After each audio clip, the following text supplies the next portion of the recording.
What I think I've learned in life is nothing, very, very few things are permanent. And the worst thing is not making a decision at all. And having witnessed it slightly from a distance, I think I would concur. The way you focus on the customer need or the shopper need, and focus on the conversation with the customer, and the speed with which I see you operate as a team, I can kind of testify to a lot of that. It's great to see. This just feels like a great topic to drive collaboration across the industry. It's a challenge and indeed an opportunity that benefits everybody. One of the things I think which is really going to continue to drive the sustainability agenda for the UK is around everything that DEFRA are going to do in terms of the cost that's going to be passed back to the manufacturer around aluminium, cardboard and all of those kind of things. So these costs per tonne are going to be introduced. We're here in Bank in the city today for another exciting episode of the Commercial Confidence podcast. We're going to hear from Lindsay Forster, the CEO of Shepper. Lindsay's going to talk to us about innovation, the importance of feedback and bravery when driving the right innovative solutions for her customers. Looking forward to another great conversation. Lindsay, thank you so much, for sparing us the time. Thank you for letting us use your fantastic new office as well. We really appreciate it. Our pleasure. Thank you for having Shepper on the podcast. Great to be here. So first of all, Lindsay, it's probably worth introducing yourself and helping us understand a bit about you and your background and how you come to be in the role you are today. Yeah, thanks, Anne. I'm Lindsay. I joined Shepper about 4 years ago. My background, I'm a marketeer by trade. Spent pretty much all of my career working in big organisations, financial services organisations, so highly regulated, but always in consumer-led roles. And I guess it got to a point in my life where I thought it would be good to do something different. I actually met Shepper through Aviva, which was the last big organisation I worked within. Shepper were actually one of Aviva's first investments and are one of our investors. So that's kind of how I got to know the business. And I guess I loved it so much, I decided I wanted to be a part of it. So 4 years is a relatively long time in role. You've got the opportunity to look back on your corporate life, look back on the last 4 years. What's been great about it? What's been challenging about it? How's it been different? Yeah, I mean, life's been different, right, in the last few years. So I think we've all had to adapt. Look, it's been hugely different. I think having run business units and functions in big organisations, I think you probably feel that the transition into running an independent business is going to be very similar. And of course, you don't realise, having been in big organisations for 25 years, how brilliant they are at teaching you so many things, right? So I honestly don't think that I could have done what we're all doing in Shepper now if I hadn't have had that experience. And I'm rather in awe of people that kind of cruise into starting or running their own businesses without having all of this experience. But look, it's been hugely different. I guess there's an enormous responsibility that you feel running a business for the people you hire and for the people that are in the business. I mean, I'm a hugely people-focused organisation. Being a relatively kind of small business, you, I guess, have to adapt to the huge dynamism and the volatility that any smaller business has to experience. But, I love that. I love the unknown. I love new challenges. And the things I guess I love and still love about being part of the business is customer closeness. And I guess that's one of the reasons why I decided to leave corporate world, because I think as you become more senior in those organisations, you become more detached from the customer. You don't get to be as creative potentially as some of the previous roles I've had in my sort of former career. So, I mean, it's about being surrounded by the right people, colleagues, clients, partners, the board, to create an environment where you can really make significant change. And I love spending time with clients. I love the impossible challenge. And, being in control of your own destiny. And of course, that has good and bad, right? Because we are completely empowered to do the right thing for the customer, which I love. We take risks in investing in clients, in investing in innovation. But of course, you don't have all of the padding and the support that you have in a big organisation. But that's part of the thrill of it, right? And it's almost a little unthinkable to think about ever going back. So you think this is the future for you, as the smaller entrepreneurial family type field organisation? I think we're probably both old enough to know that never say never, and right? But can I imagine myself going back in a big corporate organisation? No. Still lots to do here. Lots to do here, and I love working with a more diverse group of people. I learn so much from some of the younger generations in the business. I love working in the tech space. I love working with entrepreneurs. I love working with people that want to make sustainable change in the world, right? I find that really personally rewarding. Great, thank you. I think one of the things you said there that was really interesting for me is, very recently I was having a conversation with a mentor who said the beauty of what you're doing today, Ant, is you get to make all of the decisions. The curse of what you're doing right now is you get to make all of the decisions, and whilst that's not technically true, we make decisions as a team. It makes it difficult, doesn't it? It makes you think twice about more things, I think. Yeah, I mean, look, I think in any smaller business, resource is your biggest and most powerful commodity, right? You can't do everything as much as I would like to think we can. One of my many development areas, but what I think I've learned in life is very, very few things are permanent. And the worst thing is not making a decision at all. I've made many decisions here that haven't been the right decision. But I think if you create an environment where you encourage people to take risks, it's very easy to course correct. And I think in any decision, personal or business or other, it's about evolving and, as I've said, kind of course correcting. So, I think that's sort of the way in which we run the business. So you talked a lot there about innovation and the power of the team. For those who maybe know the Shepper name but don't know more about it, how would you describe it to them? Yeah, it's interesting. I think when you spend most of your career working for brands that most customers interact with every day, Lloyds and Aviva, I'm still at a stage where I have to sometimes spell Shepper. Well, people say, how do you spell that? And look, Shepper, let me tell you a bit about Shepper and what we're trying to, the ambition for the business. It's an incredibly simple concept, which is marrying together fantastic technology with thousands of local people to try and solve a problem for any brand, whatever size in the retail ecosystem, that wants to collect data and insights to power their business. It could be commercial performance, it could be customer experience, it could be mitigating regulatory risk.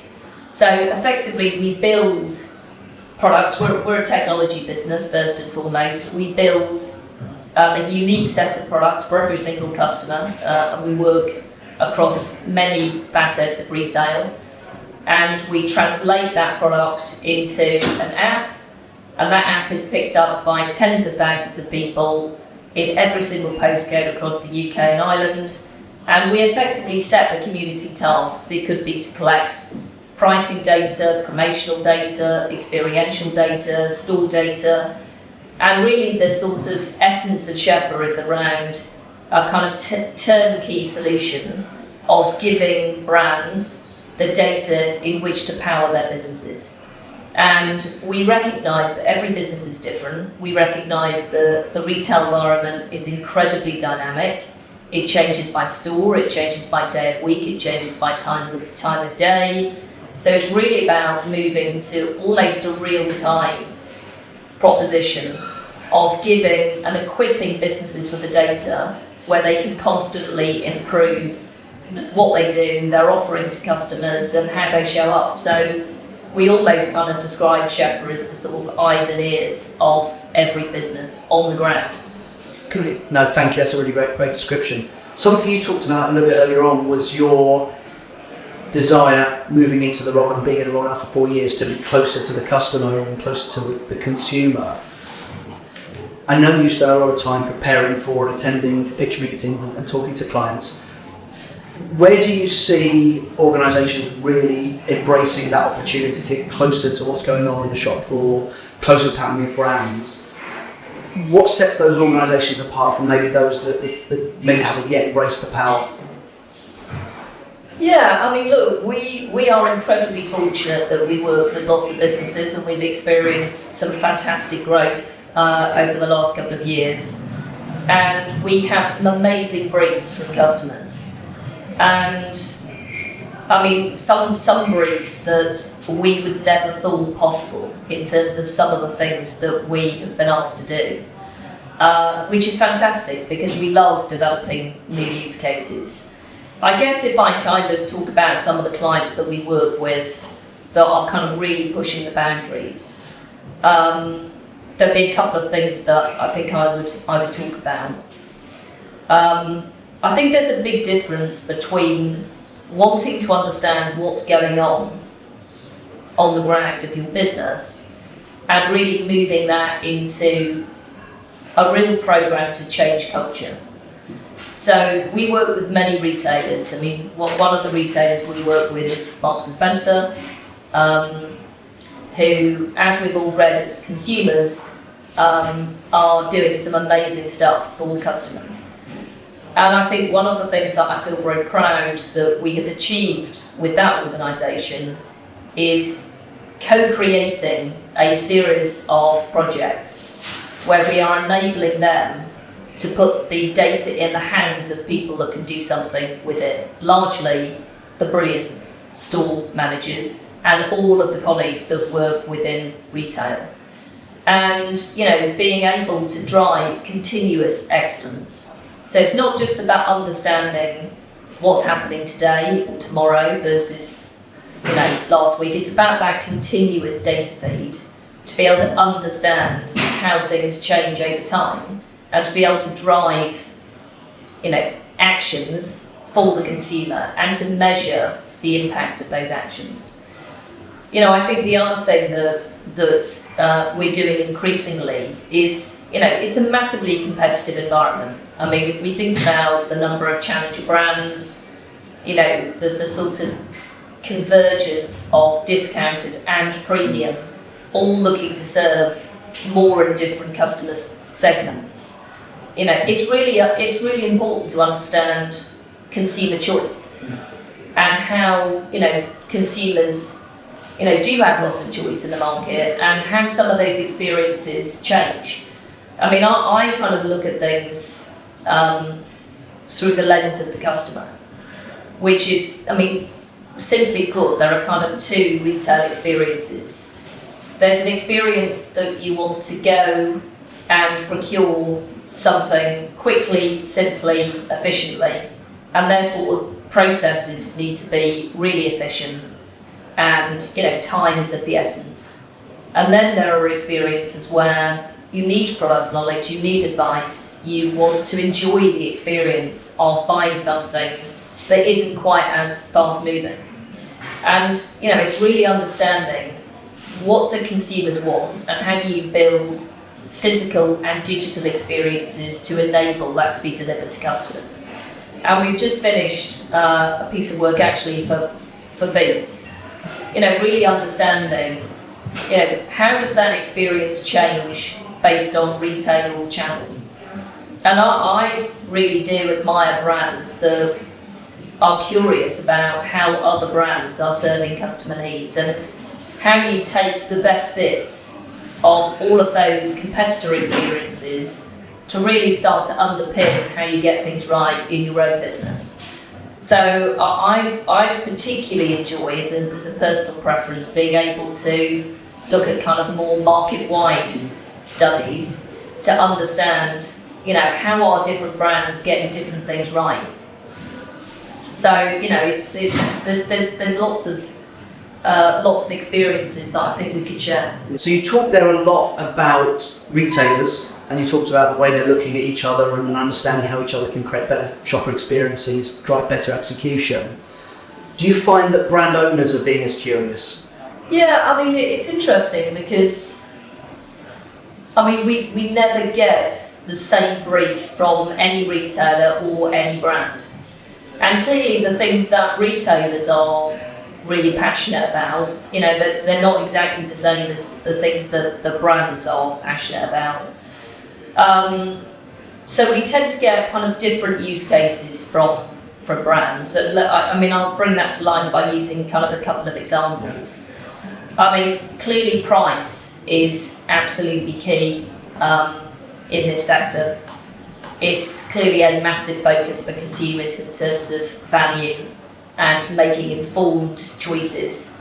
So more so, understanding price competitiveness, category choice, and how things kind of evolve over time. As consumers, we know that, when we go into a retail environment, or if we choose to use digital channels, there are lots of multi-layered promotions. So it's helping brands to kind of unpick that, to understand, how do brands get ahead of the competition, right? Because we've already talked about the choice. So lots of kind of brand and kind of value examples.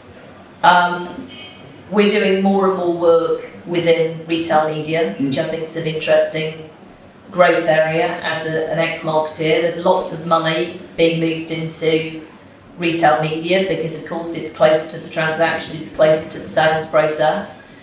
And we work with lots of businesses. We do huge amounts of work with brands like L'Oreal to understand, how do you drive excellence in store? If you want to showcase products and services that give consumers better value, how do you make sure that that is executed through thousands of stores, different retail brands, consistently? And I think we all know, participating in the retail ecosystem, it's very hard. And I think everybody recognises that it's not particularly efficient. There's huge scope for improvement in terms of customer experience, commercial performance, and also sustainability. Because there's lots of temporary structures in every retail organisation, and that changes all the time. So, we're a very sustainably focused business. Our community of shepherds, as we call them, it's all about getting a local person to a local store to, drive a positive impact. So, retail media is something that we're, incredibly passionate about. And, this is definitely a call to arms for, all retailers and all brands to kind of help us to solve this, because I think there's a huge opportunity to drive greater visibility of in-store execution and commercial performance, and making sure that, all of the cardboard that appears in every retailer is as efficient as possible, both from a financial perspective and also an environmental perspective. I guess the other interesting kind of use case that we, increasingly kind of pursue with some of our clients is what we call kind of brand activation. So on the basis that we have people everywhere, it's much easier for us to get into convenience, independence, which is a really important channel for many of our brands.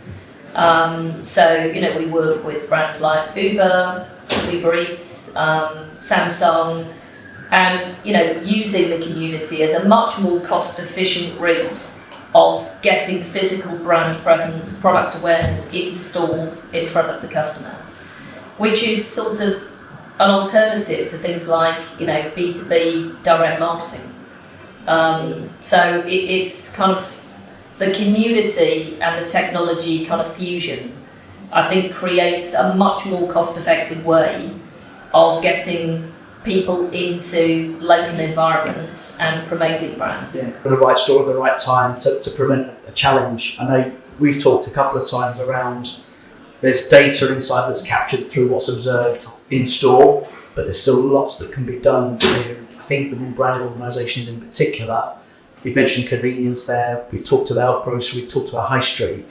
This is probably the most data-rich retail environment in the world, and yet you still see so many low on-entry compliance situations. If you can knit together those data sets and sort out the processes, both retailer side and brand owner side, or heaven forbid even bringing them together to find ways to solve those problems. I think sustainability-wise, both in terms of travel time for a community member, but just that wasted cardboard that is going through the system. There are many hugely talented people in our industry, right? I mean, this is not an easy problem to solve. Absolutely.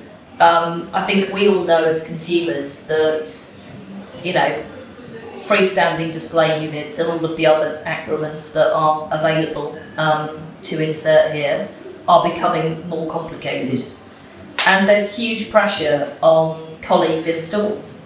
We know that organisations need to drive cost efficiency and have an efficient cost base, which means that, quite rightly, retail colleagues need to be focused on helping customers and serving customers. And there's always too much to do in every business, and that's no different for retail colleagues in store.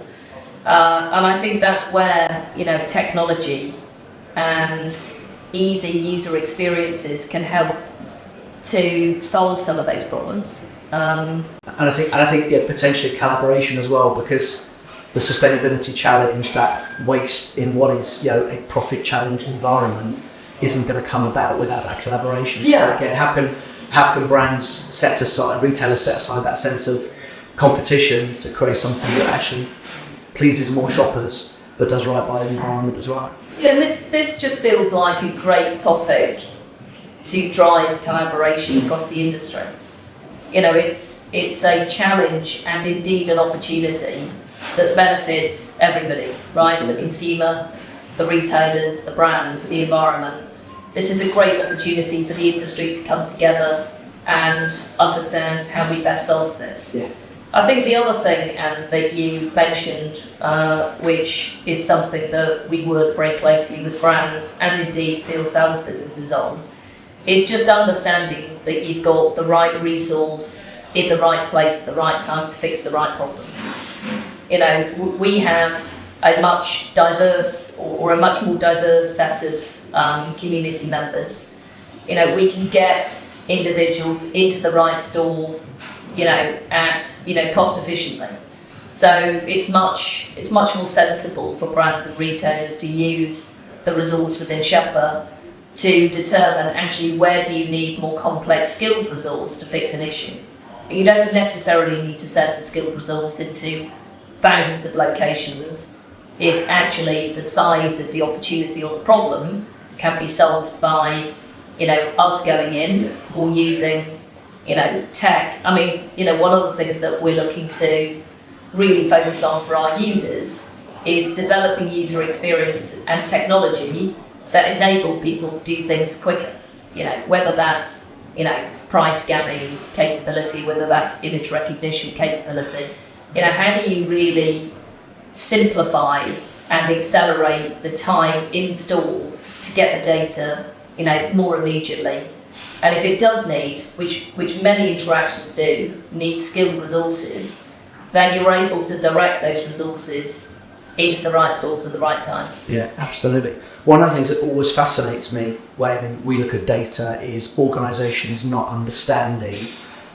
In a lot of the data, you can actually anticipate which stores are going to not get it right and mess things up. And so we're on a real education journey with our clients who are typically brand owners to show them how they can drive better systems or processes. So to your point, if there's a low level challenge to be fixed, you can put the right resources at the threshold. If it's a more complex one, you can put the more skilled person across the threshold result at the store. But it's amazing how organisations still think it's use the same tool to do two different jobs. Yeah, I mean, there are many brands and many retailers who are now operating at quite a sophisticated level and have kind of made that transition from being reactive to proactive to preemptive, right? And I think we all know as people that operate in this industry that the industry is actually probably, data rich and insightful. And sometimes it's about, joining things together and simplifying things to drive action. There's no point in us undertaking a piece of work for a brand or a retailer if something can't be actioned. Yeah. It's got to be actionable insight. So that's something that we're very passionate about. Creating projects and campaigns where you can actually measure the impact of the insight that you kind of collectively produce. And I think that's such a that's the kind of kernel of our business, right? Because if organisations don't get value from the investment and they can't evidence the investment, then that's going to negatively impact the sustainability of the relationship with the spend, right? And particularly, I think when it's a new kind of investment, so if investing in the community is new, there may be things already baked into the P&L that don't get the scrutiny. I'd argue that they probably should. But if it's potentially a new investment, I suppose it's great for brand owners to hear that commitment you've got to measuring the ROI and making sure they're satisfied with that ROI and having that measurability in place. Yeah, over the many decades, I think many things have changed, but one thing definitely hasn't changed, which is, customer first, right? You've got to put, one of the things that I feel the most proud of the business is we are a truly customer-centric business. And, it's always challenging to maintain that as the business gets bigger and you get more clients. But, the customer is king, right? And, being a technology business, we don't operate in months and years. We operate in hours and days, right? So if a customer needs something, then it'll happen in the moment, If we need to build a product, we'll be into building a product over a week, over 2 weeks, as opposed to months, because, that's the expectation. The speed in which things happen digitally is the speed in which things need to happen physically. And, at the end of the day, we've got to support our clients to win and to grow their businesses. So, I see us as an extension of their business and an agile one. So we can move and flex and create things for customers very quickly, and I think that's been absolutely instrumental, to our success. Yeah, and having witnessed it slightly from a distance, I think I would concur. The way you focus on the customer need or the shopper need and focus on the conversation with the customer, and the speed with which I see you operate as a team, I can kind of testify to a laugh at. It's great to see. We talked about retail media, and we've also talked about sustainability in the conversation. One of the things I read recently was around the COP conference that's coming up in Azerbaijan, and the fact that the newspapers were predicting kind of a halving of the attendance versus last year as focus comes around driving down costs and it comes around trying to drive growth, arguably at the expense of sustainability. So with everything going on in the world, there's just a couple of signs that maybe sustainability is moving down the agenda a little bit. What are you seeing and hearing? What are people saying to you about sustainability from a retail and from a brand owner perspective? Just an interesting question. I always feel that this has sort of become hygiene, really. As with any business, we participate in tender processes, and it's always very prevalent in the decision-making process. And I think it's about balance, right? You've got to balance what's right for the business and the commercial performance and the customer and ultimately sustainability. We typically don't have sustainability-led briefs in isolation. There's quite often sustainability components. Do I think we'd ever win a brief or a pitch based on the fact that we have good credentials in this space? Honestly, probably not. We win the pitch because we have the best proposition and the best service proposition. But is it an expectation that the brands would expect us to do the right thing from a sustainability perspective? Definitely, and I think that's right. I mean, I am very open to co-create with brands and retailers sustainable business cases where, we eyeball products on shelves every hour of every day.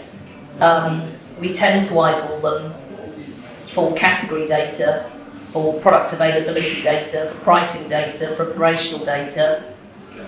We don't typically look at packaging. Is that something that we could evolve and innovate in over time? Definitely. And my take would be similar. So when we receive RFPs, absolutely, there's a lot of questions around our credentials in that space. But as the world becomes even more kind of uncertain and unsettled, there's lots of kind of talk about that change.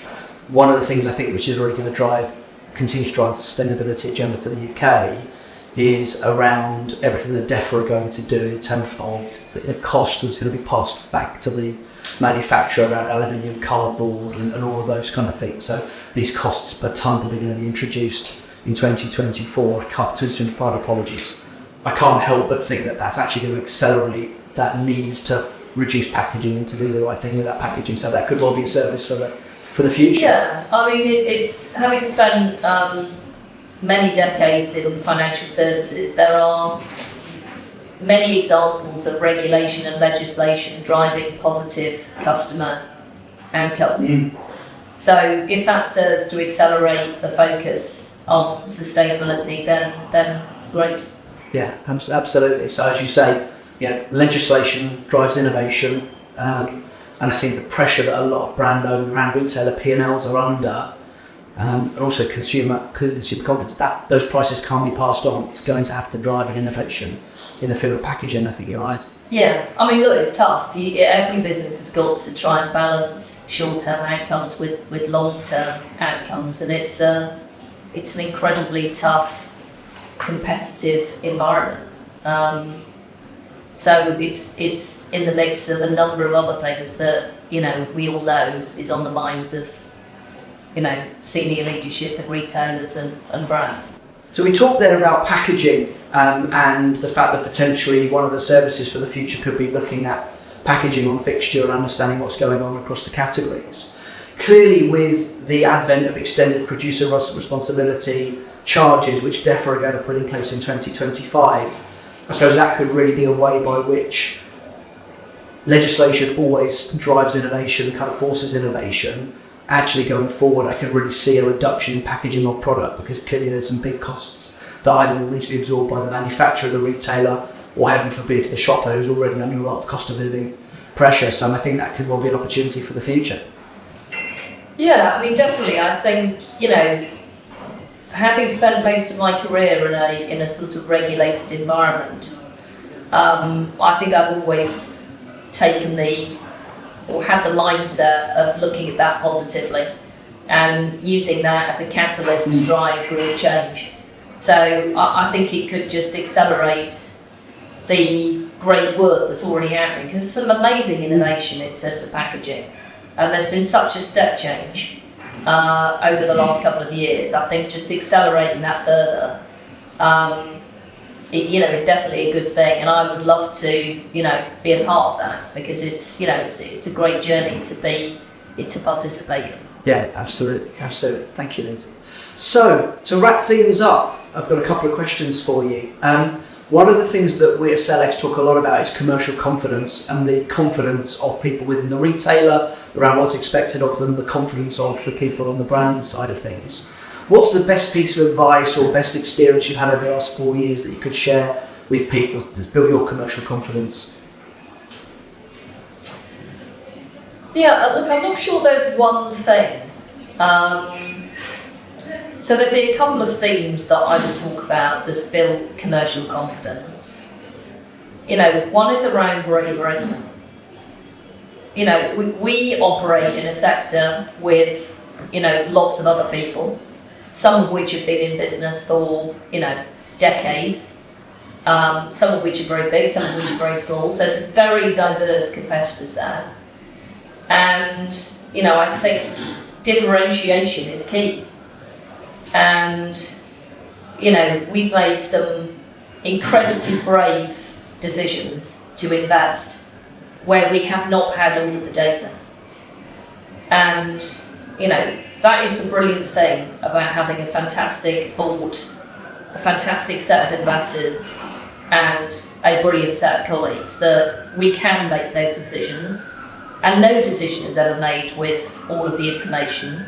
So I think that's definitely driven confidence around where we see innovation driving business and driving value into customers. And I think, customer feedback, right? I mean, we meet with many of our clients, once a quarter. I mean, we speak to them most days, right? But getting feedback from colleagues on the floor about the difference that we are helping to make in business is the biggest confidence that any business can ever have. Because, for my commercial team to go out and sell products and services to existing and new customers, knowing that you're making a tangible difference gives people the confidence that what we're doing is really valuable. And that's probably the biggest thing.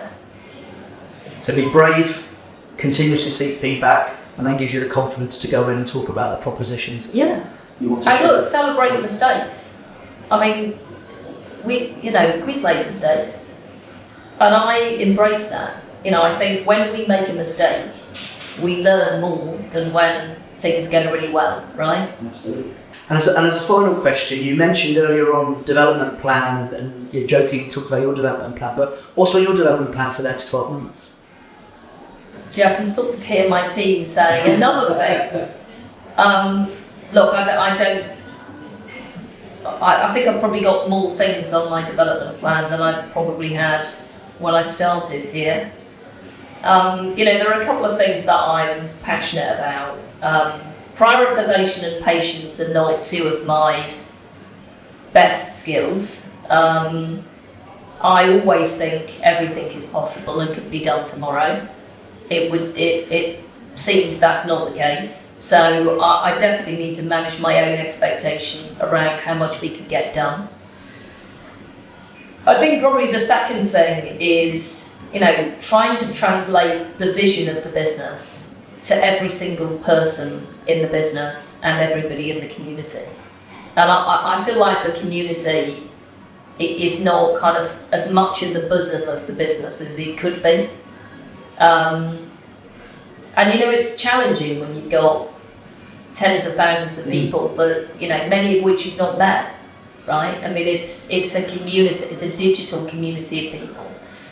How do we make sure that every single person, the data analysts, the product designers, the tech developers, the sales individuals, the people that run the projects, that they understand their role in making Shepper a phenomenal success and a go-to brand. I think we've got some work to do there. And, I kind of feel that I have a debt to people in the business to develop them. We all remember the people that we've met that have propelled your life in some way, shape or form. And, actually one of the most important things to me is giving that to other people. And I probably don't make as much time for that as I could and should do. So that's, yeah. Great. Well, thank you very much for sharing that with us. That's much appreciated. So I suppose all that leaves us to say is we wish you a fantastic remainder of 2024 and a fantastic flying start to 2025. And I'm really excited to see what the innovation pipeline Shepper brings. Thank you very much for your time, I Lindsay. thought you were going to wish me a Merry Christmas there, I was panicking. Merry Christmas. Thanks. Thank you again. Thank you.